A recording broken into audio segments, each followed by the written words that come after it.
Himbeeren. Schon im Mittelalter galten sie als Heilpflanze und wuchsen in jedem Klostergarten. Begehrte Früchte, damals wie heute, die dem Niederländer Piet Albers seit 20 Jahren ein gutes Einkommen bescheren. Doch deren Anbau wird schwieriger. Das größte Problem der letzten Jahre ist die stetig ansteigende Temperatur. Himbeeren sind sehr empfindlich gegenüber direktem Sonnenlicht, denn sie stammen ursprünglich aus dem Wald. Bekommen Himbeeren zu viel Sonne ab, werden sie milchig weiß und sind nicht mehr zu verkaufen. Auch zu viel Regen kann sie schädigen. Deshalb schützte Piet Albers seine Sträucher früher mit Plastikfolien. Doch die helfen nur bei normalem Niederschlag. Durch die Klimakrise kommt es immer öfter zu Starkregen, Stürmen und Hagel. Gegen diese Kräfte können Plastikfolien nichts ausrichten. Immer wieder werden Plantagen verwüstet. Die Himbeeren werden beschädigt und müssen entsorgt werden. Und da ist dann niemand, der sagt, oh du Armer, wir helfen dir umsonst. Das kostet echt viel Geld. Nicht nur deswegen ärgerte sich Piet Albers über die Plastikfolien. Weltweit werden in der Landwirtschaft jährlich über 12 Millionen Tonnen Kunststoff verbraucht, die zum Großteil später auf dem Müll landen. Piet Albers wollte das nicht mehr hinnehmen. Irgendwann begannen wir darüber nachzudenken, wie wir das Problem von Hitze und Sturm wirklich lösen können. Und da sich alle um Nachhaltigkeit sorgen, dachten wir, ja, warum sollte das nicht mit Solarpanelen möglich sein? 2019 begeisterte Piet Albers den Photovoltaik-Spezialisten bei VAR-E für seinen Plan. Die Fachleute entfernten einen Teil der Folientunnel und errichteten stattdessen Solarmodule. Auf über 3 Hektar schützen seitdem Solarzellen seine begehrten Himbeeren. Die landwirtschaftliche Fläche wird jetzt doppelt genutzt und bringt doppelt Einnahmen. Im ersten Stock Ökostromerzeugung, im Erdgeschoss Himbeeranbau.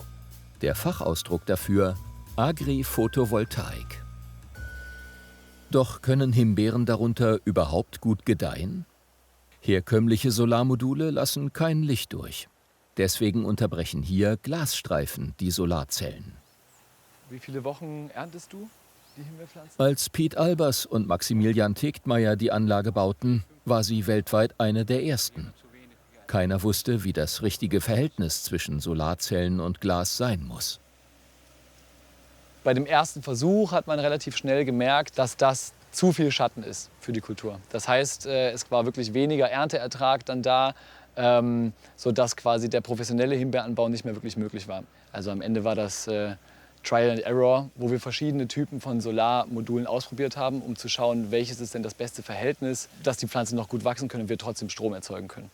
Das Team fand heraus, ein Glasanteil von 40% liefert das beste Ergebnis. Auf seiner Obstplantage in den Niederlanden hat Piet Albers den Wechsel zu Solarpanelen nicht bereut. Zwar sind die Anschaffungskosten hoch, es entstehen aber keine Müllberge mehr und niedrigere Folgekosten. Außerdem herrscht unter den Solarmodulen ein besseres Mikroklima. Hier ist es bis zu 6 Grad kühler. Das ist gut für die Himbeeren und auch für die Erntehelfer. Zusätzlich senken die Solarmodule auch den Wasserverbrauch der Pflanzen. Diese Pflanzen verbrauchen 25% weniger Wasser als unter der Folie, weil es nicht mehr so warm ist. Ich denke besonders in Ländern wie Spanien, Italien, Portugal, die bereits unter Wasserknappheit leiden, können solche Systeme sehr wichtig werden. Doch Piet Albers hat bemerkt, dass er weniger erntet als vorher. Wie groß die Verluste sind, wird wissenschaftlich durch die Universität Wageningen untersucht. Ob die Forscher auch berücksichtigt haben, dass Piet Albers nicht ganz unschuldig an den Ernteeinbußen ist? Indem sie das Wachstum der Früchte unter Solarmodulen und unter Plastikfolien verglichen, stellten die Wissenschaftler fest, Unter den Solarzellen wird bis zu 5% weniger geerntet. Am Ende soll es sich trotzdem lohnen, denn die Solarstromerzeugung soll so viel einbringen, dass Ernteausfall und Kosten ausgeglichen werden.